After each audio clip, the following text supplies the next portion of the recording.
Sahasrara crown chakra. This is an amazing center. We've gone through the other 6 chakras, and the reason why I love this one is because it requires the absence of work. We worked on grounding, establishing correction. We worked on channeling our creativity through our sacral. We worked on integrating and processing through our solar plexus. We worked on feeling and expressing through Anahata heart chakra. We've worked on communicating our needs and desires, connecting our spirit guides through our third chakra. We worked on seeing, having insight with Ajna, our third eye. But for Sahasrara, it's the absence of any work. It's a remembrance of everything you've done through the previous chakras. And since we remember those things, we have appreciation for it and we can rest. Rest is just as important as working and toiling hard. Sahasrara is all about gnosis, which is all about claircognizance in a way, the ability to know something without having to think. If you think of this, picture, if you will, a belief that you have. When we think of a belief, we have to kind of manifest and create that in our mind. We believe, oh, okay, I believe this because I think this and so on and so forth. But knowing doesn't require us to provide evidence of how we know the information that is asked of us. Let's say you have seen that the sky is blue. If someone were to ask you, what color is the sky? You don't have to think, I believe that the sky's blue. You know it. It's an ability, it's a felt, plus it doesn't require any thinking or processing. It comes from the consciousness rather than the brain. I believe that there's a distinction between the brain and the neurons that fire within that, rather than the collective consciousness, which is your mind. Your mind is the felt experience and sensations through your entire nervous system, whereas your brain is just within your head. So using your mind rather than just your brain. The Egyptians have a beautiful quote in the Egyptian Book of the Dead, which is, remember that you are of noble birth. Remember that you are nobly born. This remembrance that you are a being of love, that you have nobility. What's nobility? I'm just a peasant. I don't have any ancestors that are relatively famous. Even if you don't have a lineage of royalty, simply your incarnation and on this planet, you are a spiritual being within this physical body. And that in and of itself is nobility. So reminding yourself that you are more than just this human experience, that you're in energy, a sensation that can be felt, and that is royalty, as royalty is the embodiment of love, at least in the spiritual world, and at least how I come to see it. And the Egyptians do as well.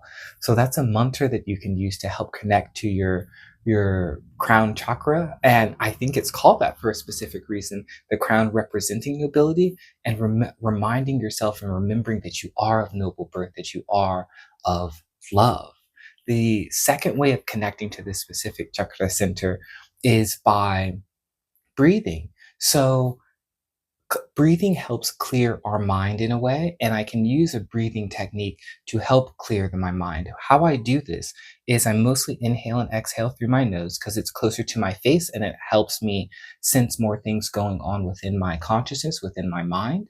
So this breathing exercise looks like feeling the air move across your upper lip. As I inhale, you feel a little bit of air moving here, and as you exhale, you can feel the air moving. Simply holding that meditation, watching the air flow in and out through the nostrils, is a wonderful clearing sensation that can help you connect to your crown chakra. The other one is giving the mind almost a distraction so that you can find clearing. If you're the type of person that meditation's not really for you, you find yourself distracted a lot, then counting is a beautiful method of giving our brain, our actual matter, our gray matter, a distraction. And as it's distraction on counting the iterations of 1, 2, 3, 4, the mind, the energetic and the nervous system of the whole body can then move in and give you the insight that you need. Sometimes we need that distraction.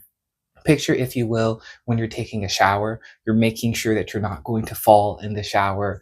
You are focused on washing your body, and then all of a sudden you get this eureka moment of solving a math problem or fixing an argument that you had in your mind. It's when you're almost distracted that you almost find clarity. We can replicate this by distracting the mind by breathing in for 1, breathing out for 1, breathing in for 2, breathing out for 2, And as you count and as you are thinking, it gives just enough of a distraction for you to find that clarity and that peace.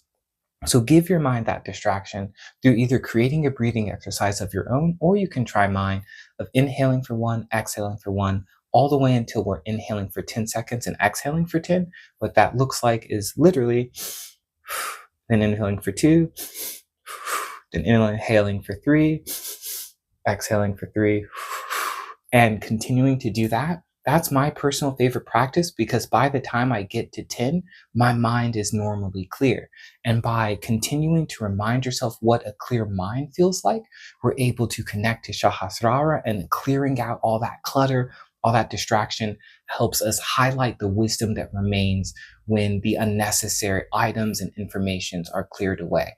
Whatever remains is always valuable, and that's why we are of noble birth. That's why it's called the crown chakra, because the information within that space is valuable and we can cherish it and normally has a benefit for our life.